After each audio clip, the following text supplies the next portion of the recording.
Today I'm going to talk about the ruble, and this is the talk is certainly based on, in a great extent, on my book, which was published a couple of years ago by Oxford University Press.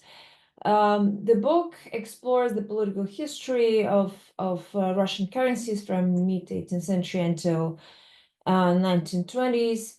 But today in this talk, I'm not going to talk about a lot of things that I'm discussing in the book, such as the book is, of course, is a political history. It's a lot of discussion of political ideologies, ideas, Russian statesmen, and Russian geopolitics, and of course, economic development, and Russian finance. So today I will mostly try to trace the same events, the same process that I'm discussing in the book, but focus more specifically on the iconography of the ruble and on the banknotes, and to see how these banknotes tell us the history of Russian currency, and ultimately, of course, the history of the Russian state and the history of society. Or societies and cultures, because of course Russia was a multinational empire, so the ruble was an imperial currency. And full disclosure, and this is by the way the cover of the book, and in the sort of short synopsis of what kind of issues I'm discussing in this book, on money and political regime, money and social power, money and empire, and geopolitics and sovereignty. But as I mentioned today, I will mostly talk about those political and ideological implications expressed in the iconography and the aesthetics of the ruble. Well, full disclosure again, I am not a specialist on numismatics, or there are people who know much more and much better such things as how money is made, the questions of paper or metal. I'm not going to talk a lot about coins either. Again, there's wonderful literature and there are websites that discuss these issues in depth. Again, my purpose is to tell the story, the political story of the ruble through the images, and a little bit unpack the background of these images. And I start from Catherine the Great, from mid-18th century, not going much earlier, because in the book and then in my project, I focus primarily on paper money, because of the political influence and meaning attached to them. So the history that I start with is the first issuance of Russian assignats, or in Russian called assignации, which you can see on the screen. And the image of Russia first assignация 1769. And by the way, this image comes now. This assignats are extremely rare. Very few collections have them. And this image comes from the collection of the Museum of Goznak in St. Petersburg, which I don't know if anyone is familiar or have any opportunity at some point in life visiting St. Petersburg. This is one of the best museums of money I know, with wonderful exhibitions and a wonderful collection related to the production of money and the history of Russian currency, and wonderful people who work in this museum of money. So the Museum of Goznak, Museum of Money in St. Petersburg holds this the copy of Russian assignat, which was produced in 1769, and you can see it in the screen. It's very simple. It doesn't really look like what we imagine now, a banknote of Russian state. What is perhaps most remarkable about it is there's almost any absence of any state emblems, state symbolisms. There is no two-headed eagle. There is no Russian other coats of arms or other symbols of political authority. And the assignat, as it was produced by Catherine the Great after the Catherine the Great's manifesto, looks more like a veksel, with something like a promissory note. And it tells a lot about the intentions and the background of the decision to introduce paper money circulation.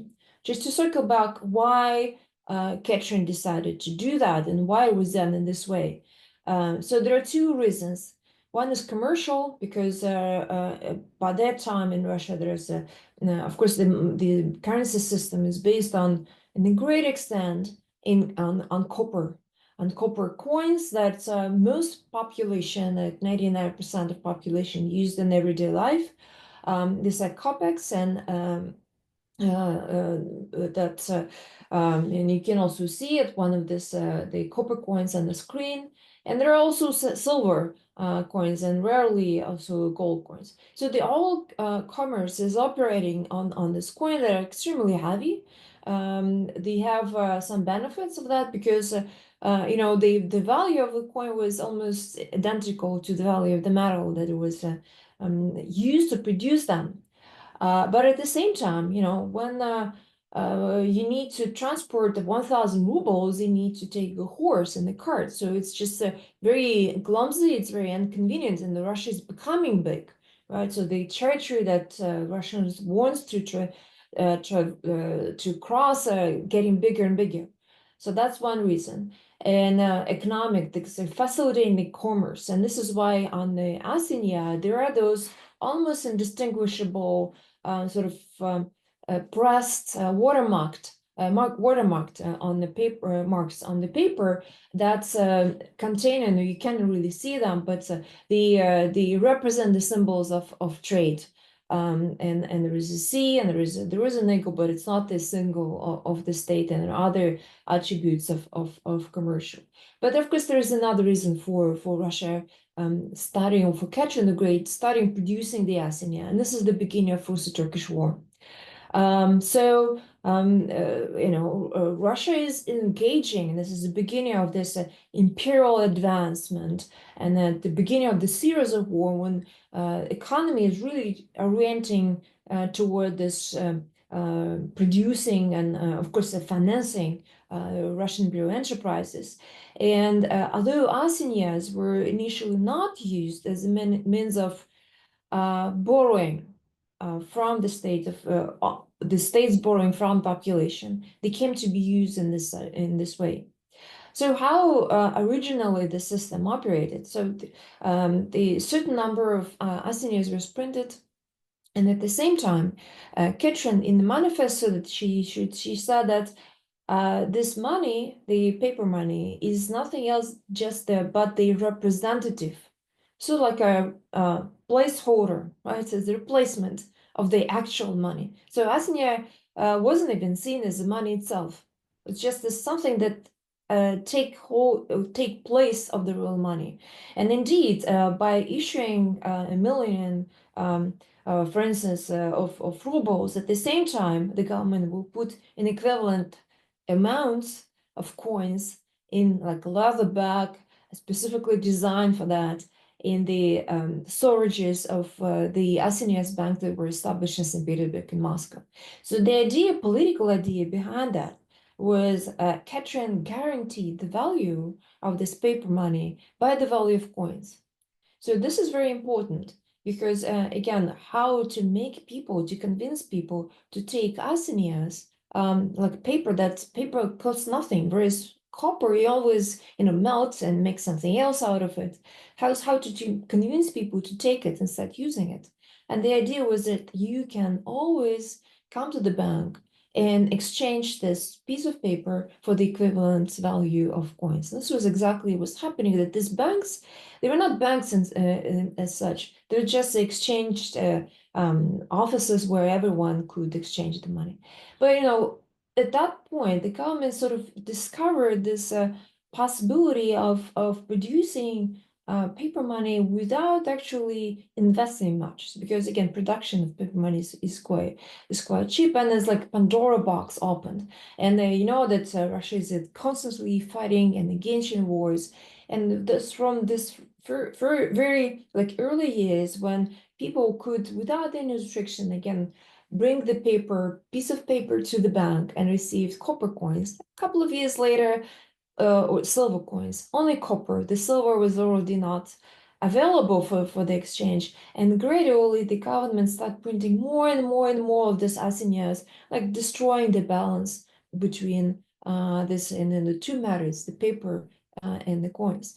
So why I show you this and the assignat that initially, as I mentioned, look like a promissory note, like obligations of the state. This ideology was initially, so the value of the assassin is hinged on this idea of the empress promise, right? It was even written in the manifesto that she pledged on behalf of herself and the descendants that the government will never ever break this like magical connection between the representative, the paper representative, the real value, the real coin. But of course it happened. And by the end of Ketchen's term, this balance was totally shaken. And of course, the country was just flooded with all of this paper assignats that were increasingly more and more losing their value.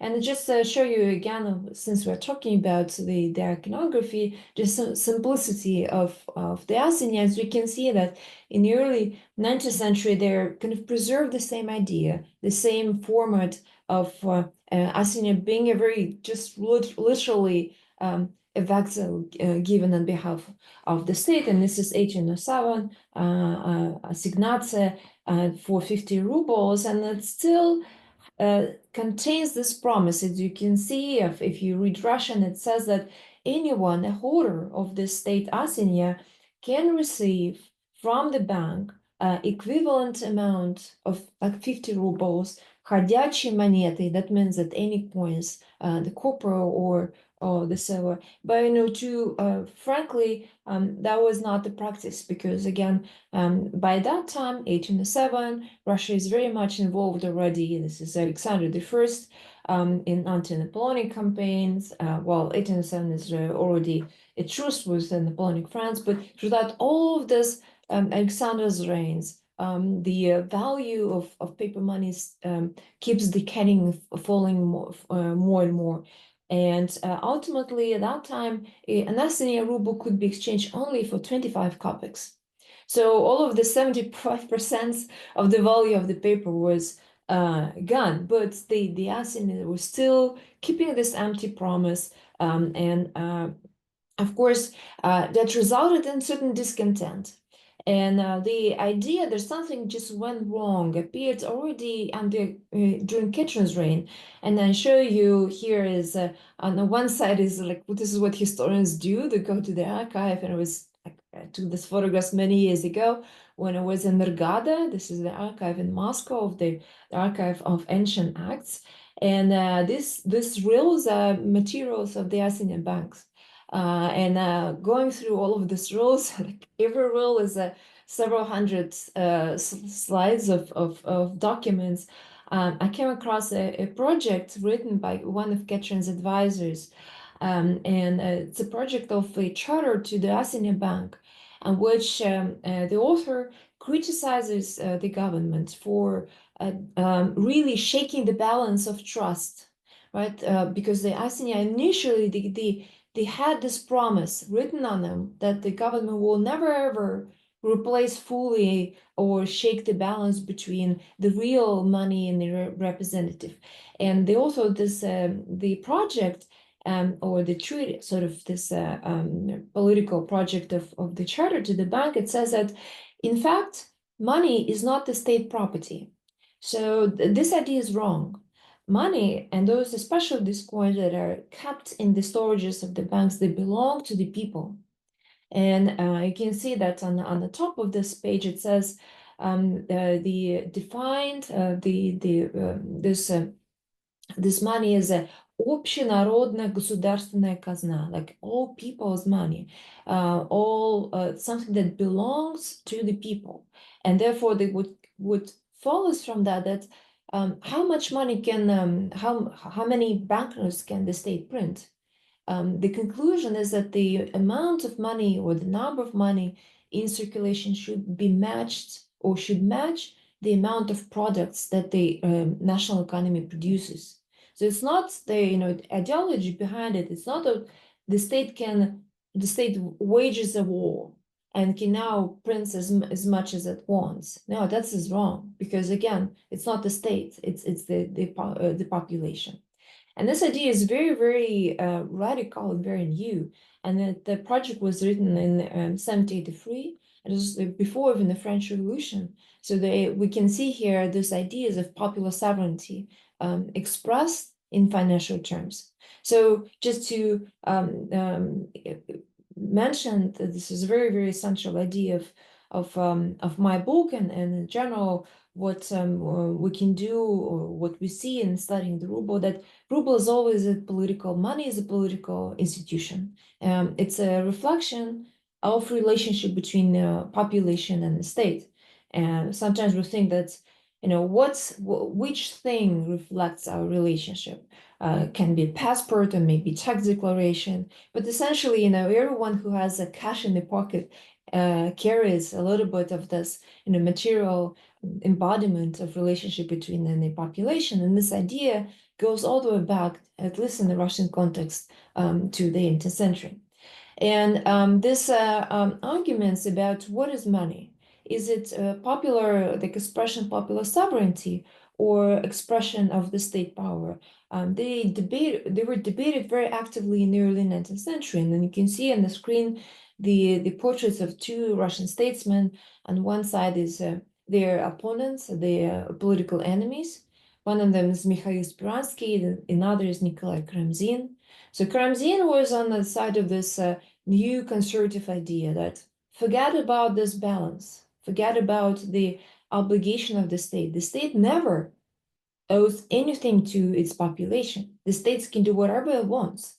And he famously wrote in his memoir on the old and new Russia that if the government, the Tsar, decides to give us tomorrow wooden chips, like pieces of wood or pieces of leather or anything is money, we're going to use it, right? Because money is an expression of power and from the part of the state, whereas population is obliged to take whatever is given to it, right? So people cannot choose, shouldn't be able to.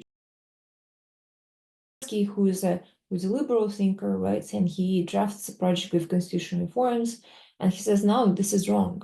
This is wrong economically because the government has no restraints. It can now start producing this arsenias in millions and hundreds of millions and so on and so forth, and nothing can stop it. And therefore, the economy will be ruined, right? So we need to create some conditions to restrain the government from doing so. And he drafted several projects, the project of the silver bank, or the project of actually reversing relationship between money, between arsenias and silver, saying that real money is coin because it's because it kind of more reflecting the product, the amount of national production of a national economy, the products produced. And paper is just this, again, is a proxy, right? And again, the government cannot do whatever it wants, and the population should have control over that. Well, we know how this political struggle between Speransky and Karamzin ended. Speransky was exiled in 1812, just on the eve of Napoleon's invasion. And one of the sort of explanations of reasons behind the exile was that he betrayed the financial interests of the states. And it's like one of the aspects of his betrayal was exactly the project of monetary reforms that he introduced. So moving forward, so of course, the war's anti-Napoleon campaign ended. Russia emerged victorious, but its financial system was in ruin. And it took several years of thinking what to do with it. And we have a new Tsar on the throne, Nicholas I. And so the financial system is like define ruin, right? Define collapse. People have different maybe understanding of criteria, what is bad, what is good for finance, for economy. We can see it now, like in everyday life in the US. But for the government, it's very inconvenient that they had two kinds of money circulating, actually even more than that. There is paper assinia that costs sometimes at 25, sometimes a little bit more percent of the value of the silver ruble. There is a silver ruble in the coins. There is also influx of foreign currency. And this creates like a totally mind-blowing situations when every product assumed price in different currencies, and you need to do all this mental math every time when paying for grain or paying for a piece of bread. And anyone familiar with Nikolai Gogol's stories remembers this complex calculation sometimes that the characters use to pay for either like this death souls or something in purchasing in the tavern. So, and indeed, there is even special booklets printed for people that could ease the calculation when you go to the market to have it in your pocket. Because if somebody asks you in what currency you want to pay, you need to like quickly find what exactly how you're paying, a little bit in assignats, a little bit on in coins. So there's the value is fluctuating. And as a result, the government is also unhappy because it collects taxes. It also bears some like the costs of this financial chaos. In the 1830s, late 1830s, there are several projects of financial reforms, which results in this in the reform of 1839 to 1843, when assignats are being withdrawn. So instead of assignats, we have a new kind of currency. It's called Russian credit ruble. So I can go into details if you'd like to explain the mechanism of the reforms, because it was a little bit complex. But to explain it briefly, so people were, of course, people always bear the costs of all financial reforms. So in this case, the assignat was just exempted at this ratio of 1 silver ruble to 3.5 ruble assignat. So essentially, almost the 75% of the government's debt to its population was erased, like 75 or 60, whatever the difference could be. So it's now there is a new currency called Russian credit ruble, and you can see if again you can read in Russian, it says it's Russian state ruble, and everyone upon presenting this ruble can get, and this is a 5 ruble banknote, 5 rubles in silver or gold coin. Right? So again, the same idea of ruble exchangeability, which is this is what's exactly the value of Russian ruble hinges on. And indeed it was the case, and immediately after the reform, this is another example. And by the way, I took this image from the website. It's foxnot.ru, which is a great website with all kinds of images of banknotes and banknotes from not only Russian but others as well. And it's the same. This is rubles note, and there's already here the symbolism, right? The Russian Tukhi, like the Russian eagle, the symbolism of the dynasty, and it's more elaborated, so it looks like a little bit of more like it's a state note, right?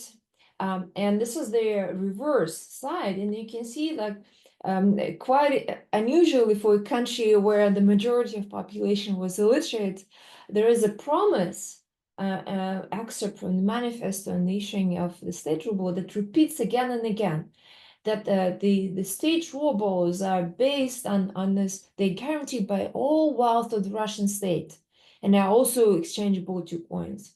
And it is all repeated in several times in different fonts. Of course, one of the reasons was to prevent counterfeiting, but also, it sort of replaces the constitution, right? So Russia remains an autocratic state, but there is a lot of trust and promise in sort of printed on each banknote that everyone receive, even if people couldn't really read what is written, and they distinguish the value of assignat only by the color of the banknotes.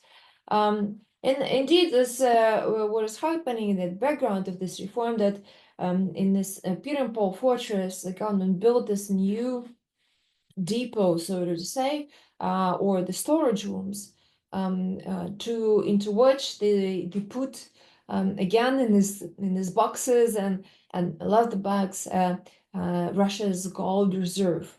So it's now kept not in the bank, but in this Peter Falk portrait, and you can see in the background this is the cathedral where the czars are buried, and the symbolism is very unmistakable.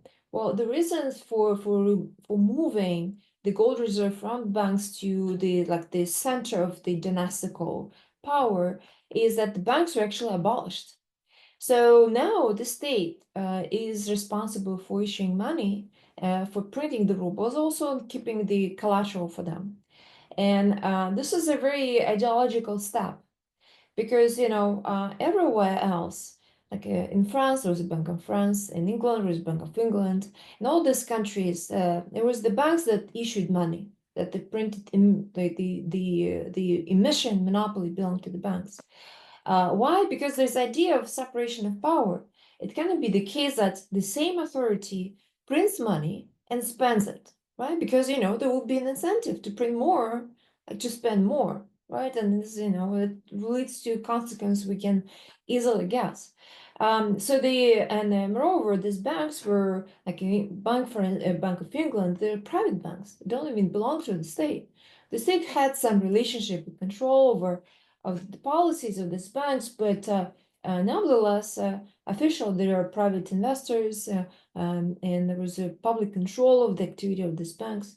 Well, Russia at this time, 1830s, 1840s, is an autocratic state, and Nicholas I is like the farthest you can possibly imagine from any ideas of constitutionalism or any restrictions of authority. He's like a um, um, like a fortress of autocracy in this Europe that is shaken by revolutionary waves of revolutions, right? So for him, the idea of anyone taking financial power out of the hands of the government autocracy is totally blasphemy, right?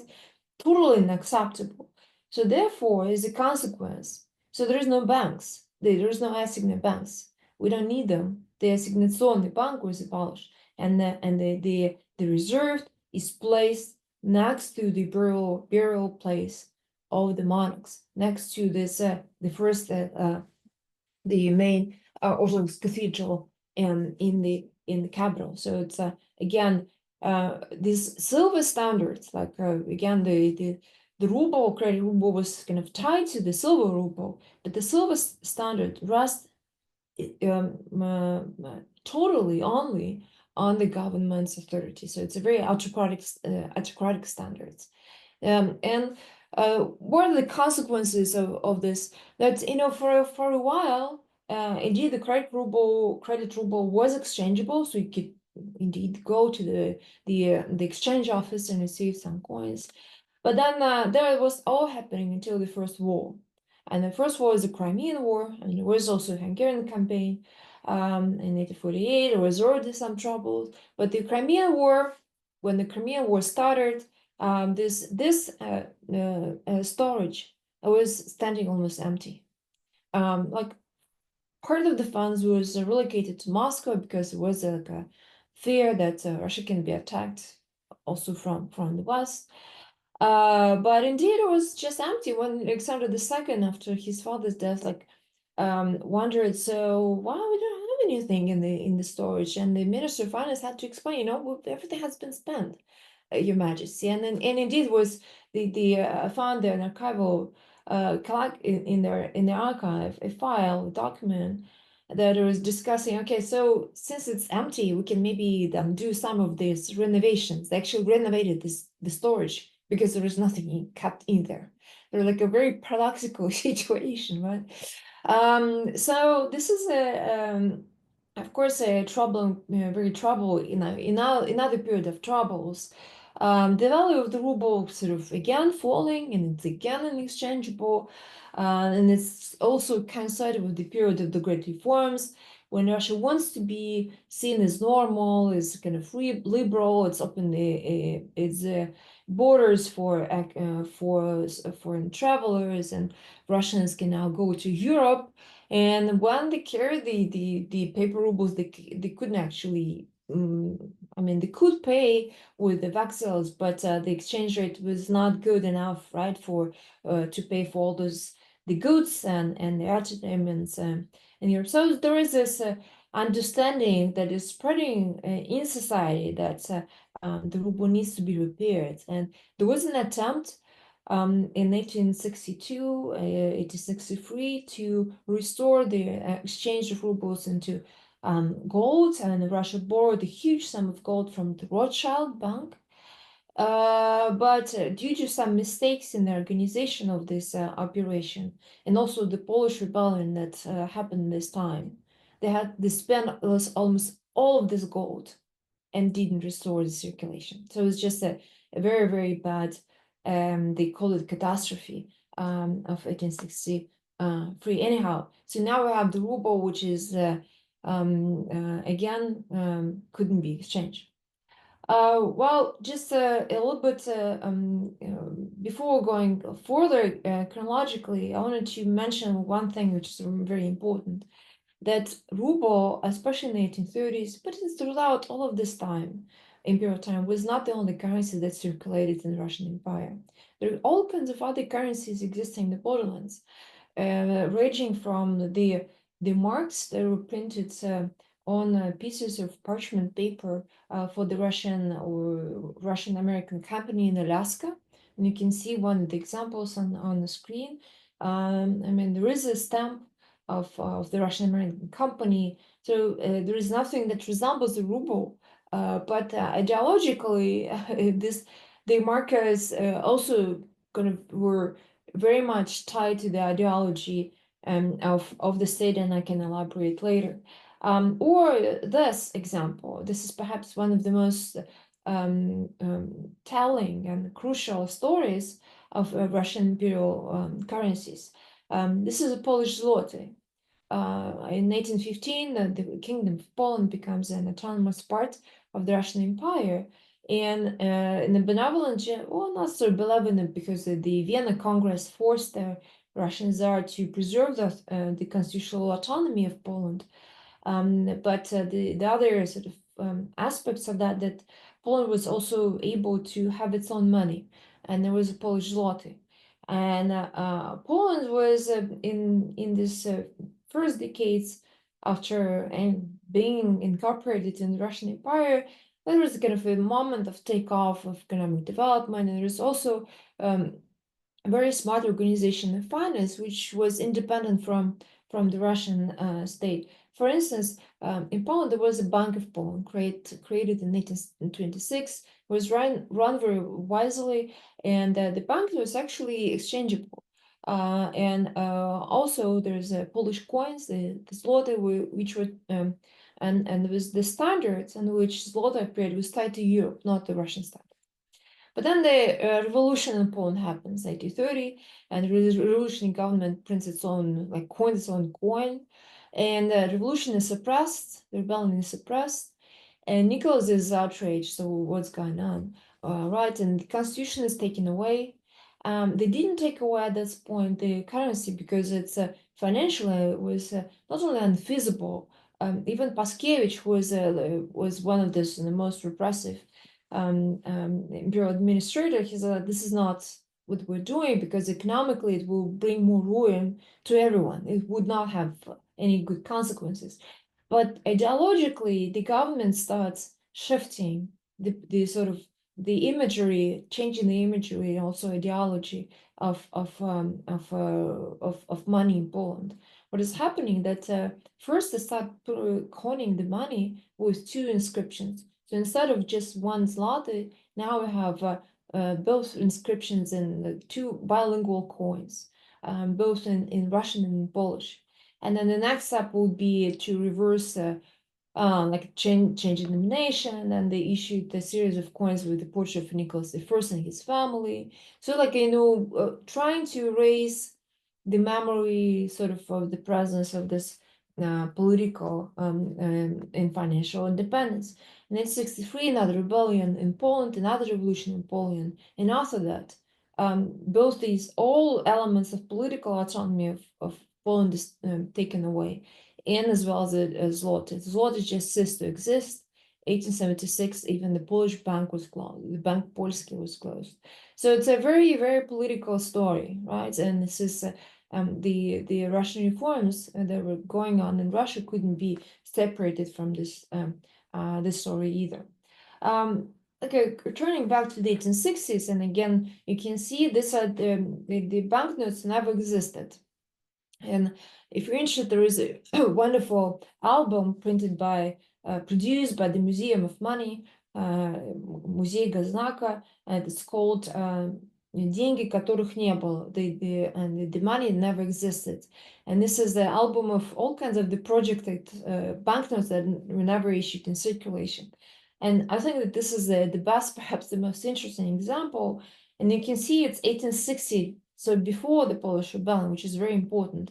After that, this series could not have even be imagined. And as there was a project to change the appearance of Russian rubles and introduce this ethnic sort of dimension. Russia is a multi-ethnic empire, and they produced this interestingly the series of banknotes projected with inscription in different languages, right? It's in Polish and Arabic and in Georgian and German, and also the images of sort of stereotypical portraits of ethnicities, like here, for instance, the Kazakhstan, Ukrainian, maybe a woman, or maybe some kind of Moldavian, I don't know, but they were very mismatched often with, and then also the images of cities, city squares. And this is, I think it's Warsaw. There's also Helsingfors, Helsinki, but they're all mismatched. There was a portrait of a southern girl with the grapes, and at the same time like a Helsinki, which sort of didn't go along, but it's like perhaps it wasn't important. So there was this project, and it didn't materialize for two reasons.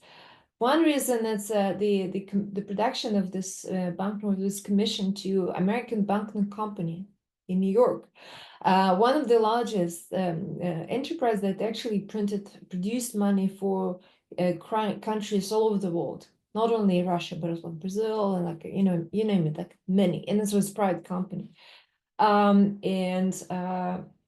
so the commission, the production of these plates, because of the more superior technology, the money was supposed to be printed in by экспедиция заготовления государственных бумаг, the factory for production of state papers, but this all preparatory, like a technological production was supposed to be accomplished by American Banking Company, and indeed they shipped this templates, but the ship where the templates sank.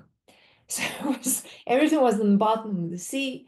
By the time they they recovered these plates, they were damaged, and so they had to start all over again. And by this time, the revolution in Poland happened, and this ethnic dimension was certainly already totally inapplicable. So this no more inscription of in Tatar, Arabic, or Polish could appear in the Russian banknotes, but instead, or this is a continuation of the same. I think this is Helsingfors.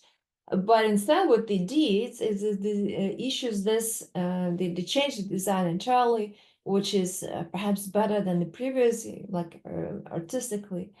But you can see so the imprint of the initial collaboration between the Russian factory of production of papers and the American banking company, because the engineers they stayed and worked in St. Petersburg for a while, and you can see the influence if you compare these two kind of banknotes, and then you can see the oval, right? And this is the American statesman, and then here the Russian czars and kind of the historical figures. So the same idea, right?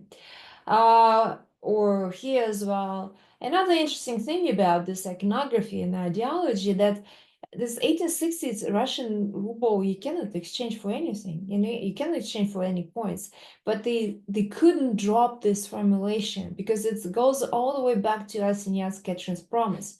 So they continue printing this phrase that the state credit ruble could be exchanged for a silver or gold coin. But it was a lie. It was a lie.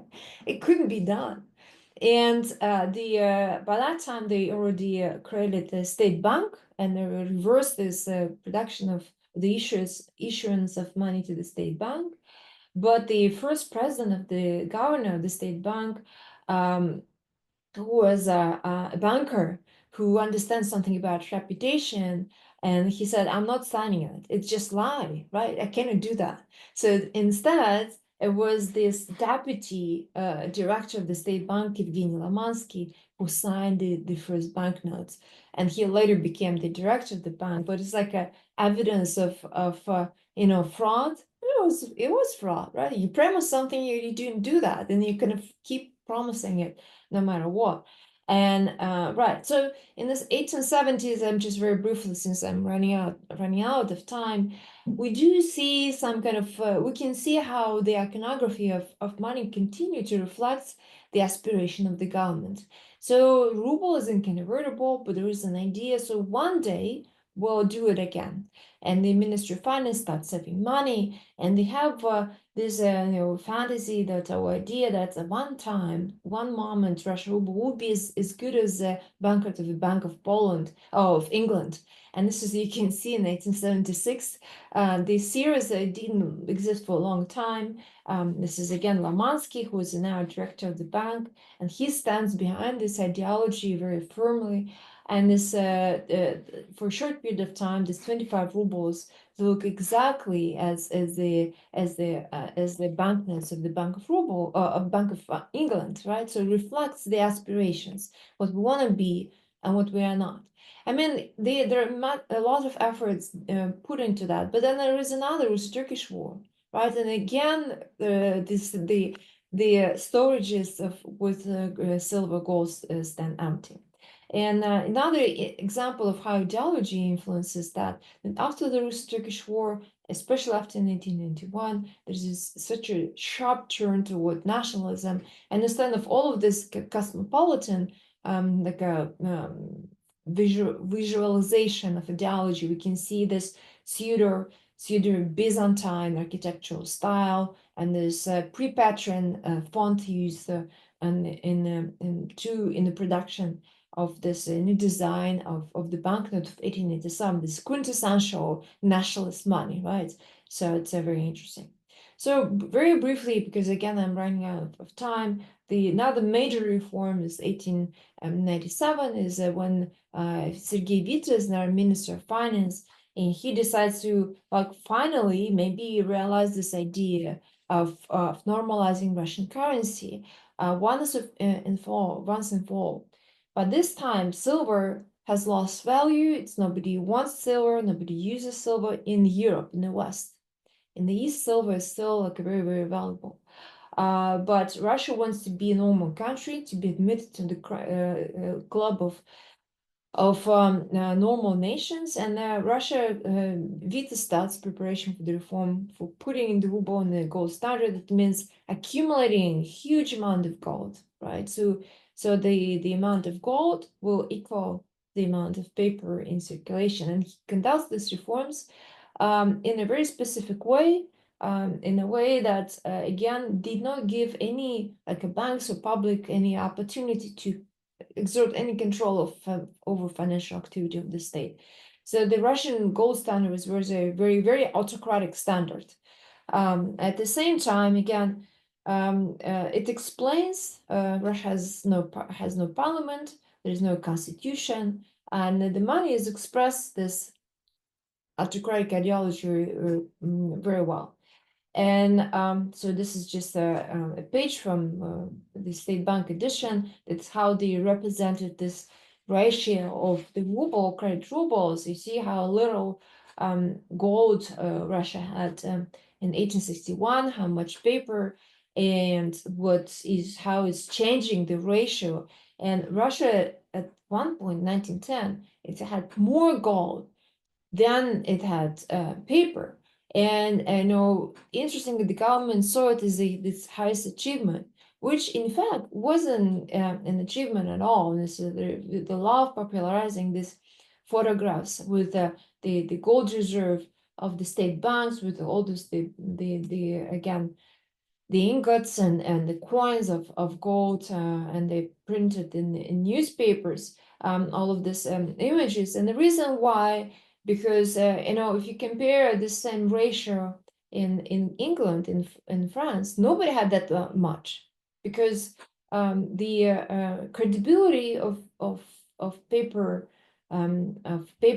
banknotes in England and France rested not the amount of gold that they had, the governments had, or the banks had, but on the power of economy, and of course on the existence of representative institutions, the parliament that ultimately controlled financial policy of the government. Russia doesn't have a constitution, doesn't have a parliament.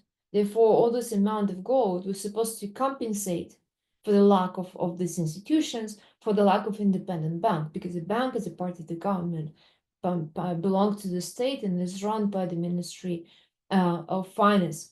So here we see how, again, the reform is very, very ideological, and I find its expressions in many ways. And these are the first money produced after the reform, 1896, 98, 99. There's a funny story about this banknote. I found a letter from a sculptor, Antokolsky, right? He's a famous sculptor who made this statue Peter the Great. And the image of the statue was used for the production of the banknote. So when he discovered it and he was living abroad, he sent a letter to the Ministry of Finance, like, you used my the image of the sculpture that I made. Why I wasn't paid? There's like notion of copyright, by the way, and he put it in a very like a joke way, like, can I have? I would appreciate you sending me one copy of this banknote, saying like, pay me 500 rubles, like this is a 500 banknote. And the government indeed sent him a copy, but it wasn't a real banknote, so it's just an image. So he was unpaid, and they used the image, like, didn't care much about the copyright protection, right? So sculptor Antokolsky didn't get paid for the use of his art.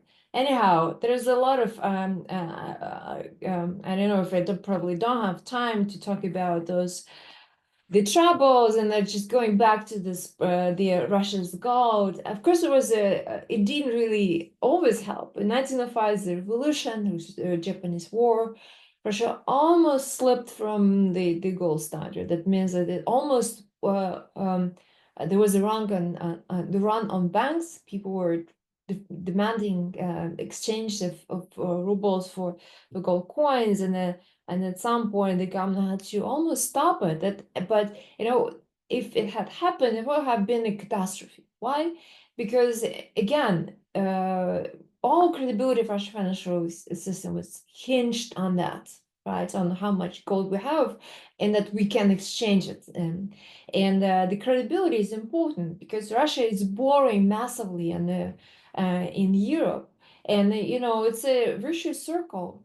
You have to borrow money to support the gold standard, but in the gold standard to be able to borrow, and it almost collapsed. And only at that time, they secured another loan, and of course suppressed the December rebellion in Moscow. And it's like a combination of this, past the most dangerous phase of the revolution, and got the money from France, I believe, and saved the ruble from the collapse. But it was very, very near.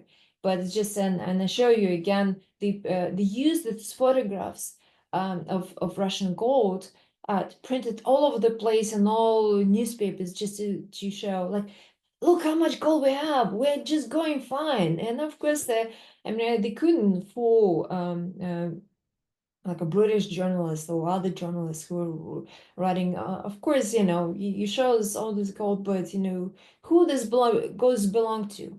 Does it belong to the people, to the Tsar, who can spend it easily on whatever he wants? Yes, and here you can see also, this is 1905, a caricature of all like those aristocrats trying to carry gold away from Russia because of because of this financial troubles. And this mujik says like, you can leave, but leave the gold behind. So this is another like a very contemporary image of the almost financial catastrophe of 1905.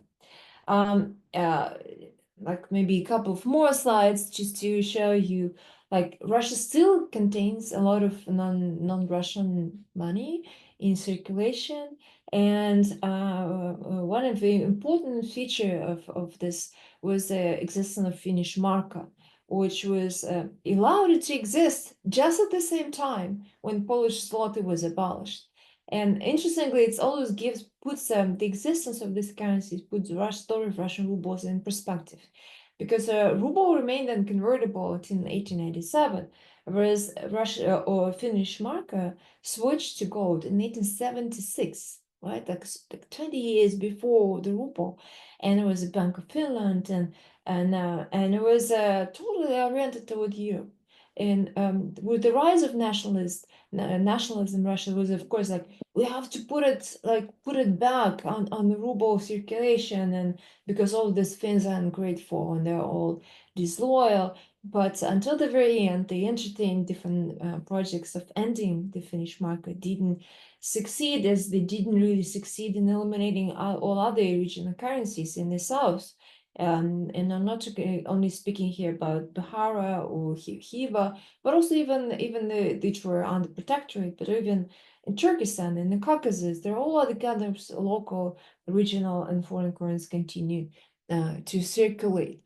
All right, and to conclude, I want to show, like maybe say a few words in the last. I couldn't go over all of the slides and all key events, but just to conclude this, iconography mattered, and in many ways it was expression of ideology, expressions of the state achievements, expressions of the state's mistakes, and sometimes the state could do just a lot against its own reputation by printing an appropriate kind of money. And this is one example is when they issued this 1912, the banknote, the Catherine the Great, portrait of already like in her senior age, Catherine the Great, and next to her a naked god of Hermes, I guess, the god of trade. And because he was naked, and this is by the way the design for that, it was so many jokes and anecdotes about, especially when Catherine almost looking at his naked body, taking into account all those anecdotes about her promiscuous behavior.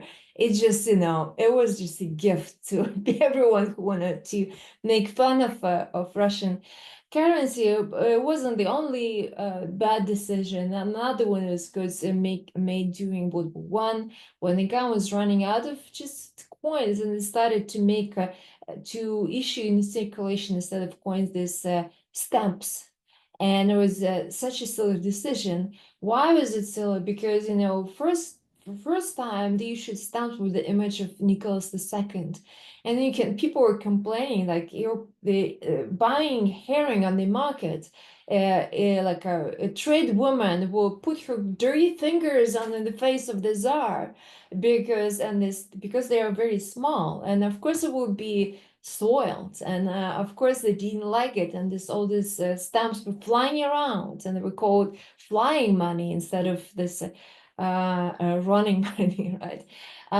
So it was a very this sort of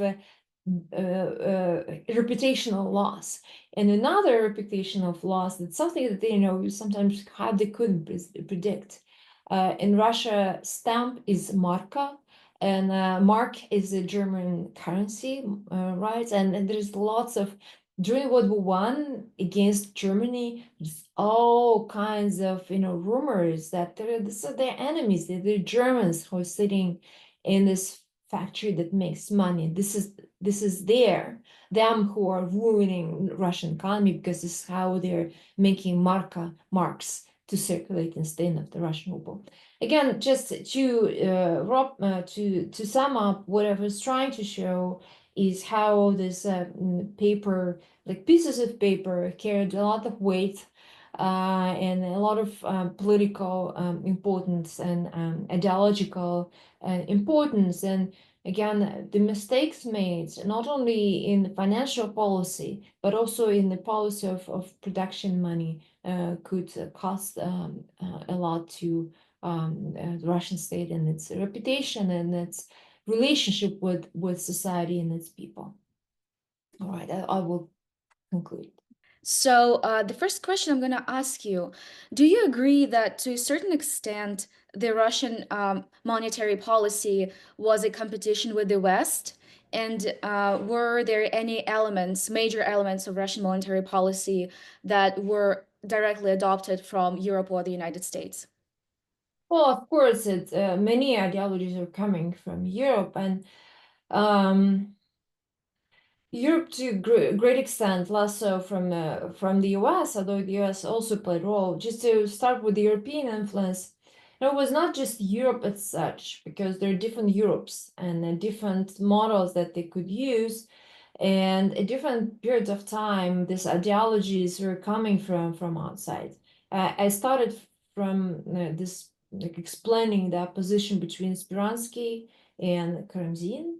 And Spiransky was relying, of course, on classical political economy, and Adam Smith, but also French economists like Sismondi and others. And there's a like even quotation from all of these works in his materials. At the same time, despite the fact that we sometimes think about conservatism as very uniquely Russian phenomenon, that's idea of autocracy that was like just invention of Russian conservative thinkers. This is not true, because Karamzin was most likely inspired by thinkers such as Georg Fichte, like a conservative German economist philosopher who wrote a treatise, A Closed Commercial State, where he justified the same ideas of we don't have to look abroad. So with every money is national money.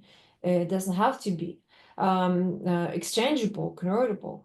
And throughout all of this time, the state bank, organized in 1961, was modeled to a great extent on the model of the Bank of France. There's a lot of borrowing from or attempts to borrow from Bank of England. As for the US, there was a moment that really played role in maybe justification of the transition to the gold standard in 1897. A year before, there was a US election, a president election. One of the candidates, Brian, was a supporter of bimetallism, and he lost just tremendously in this election. And that meant the end of this bimetalist campaign. That bimetalist meant that silver and gold could operate, kind of giving more flexibility to financial system. And afterwards, like a lost argument. So even the US is switching to the gold standard entirely. I mean, confirming its allegiance to the gold standard. So therefore, Russia is like has no other choice. It cannot remain on silver or bimetallism. Mm-hmm. There is also one question I received earlier today from one of our attendees, but he wasn't able to attend today. And he was wondering to what extent the Russian peasantry relied on money in different parts of the Russian society. So I would probably broaden it and just ask you to speak a little bit about how different estates within the Russian Empire, what was their relationship with the money and what was the difference? Yeah, it's an excellent question, because I talk a lot about this territorial or sometimes even ethnic dimension, like spatial dimension. There are different kinds of money used in different provinces, but we can say the same about different estates using different kinds of money.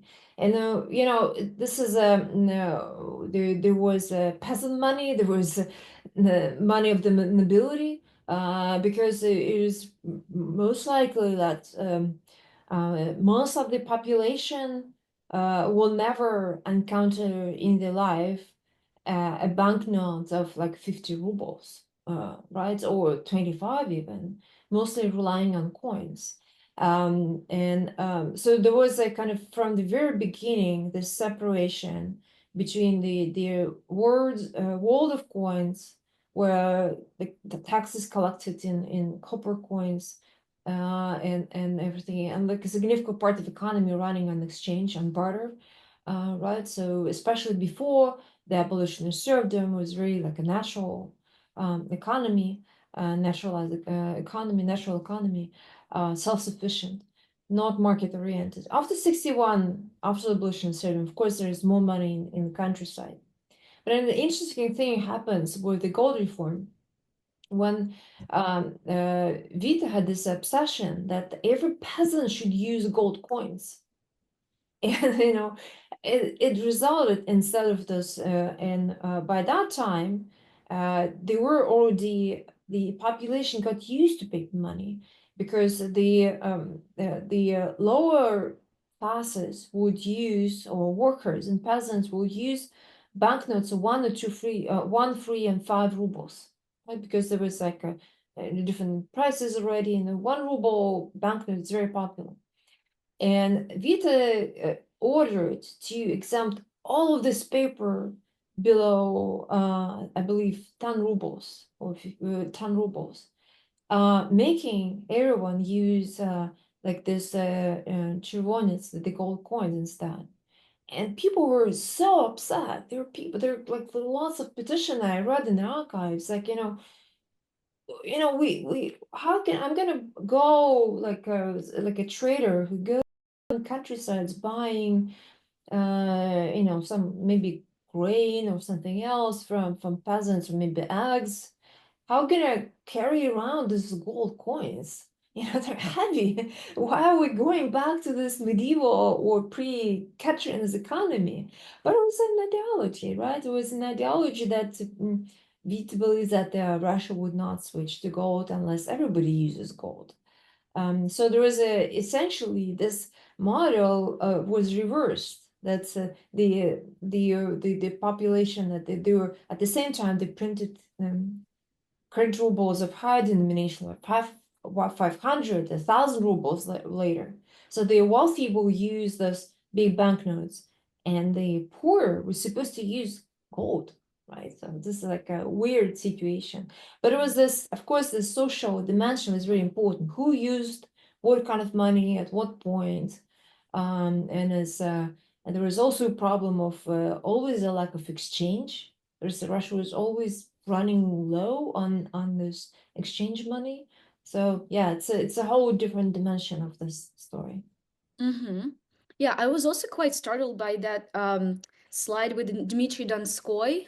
Mhm. And I was curious, what was the logic behind it, behind putting the like Russian prince, the 14th century Russian prince on the money, and were there similar instances of using, let's say, historical figures or even maybe cultural figures instead of just Russian czars or emperors, let's say after starting Peter the Great and going forward?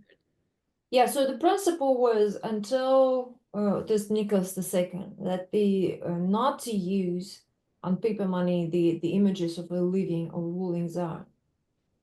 And so they prefer to use historical figures, and so they chose. So there was everyone until all figures were until Alexei Mikhailovich. So Peter will appear later, as you could see in 1890s, as well as Catherine, and then Nicholas I, of course. Alexander I never, maybe I'm wrong, but I don't remember ever featuring any of the money. So, but another reason for using these portraits was, of course, it was very difficult to counterfeit. Because each of these templates took I believe like maybe 2 years of work to produce, because they needs to A lot. be, yeah, it needs to be engraved, and the portraits were especially difficult to engrave. And 1860s, there was a huge growth of counterfeiting. And they believe that the portraits, they would not counterfeit. Well, of course, they were counterfeited as well. And so when the before it, this pre-1860s, like the portrait series, were just massively counterfeited because of the simplicity of the design. But even later, the areas where counterfeiting proliferated were usually all believers villages, they call enterprises. They're very gifted engravers who could actually replicate the work of this professional artist engravers from St. Petersburg. And when the government, found this, they was like totally shocked and totally amazed that you can do it under the conditions of like a Kustar production without all those equipments and stuff, and it actually looked pretty well. So in general, later there would be other measures against counterfeiting, but there is not a single banknote that couldn't be counterfeited. The counterfeiters are always a step ahead.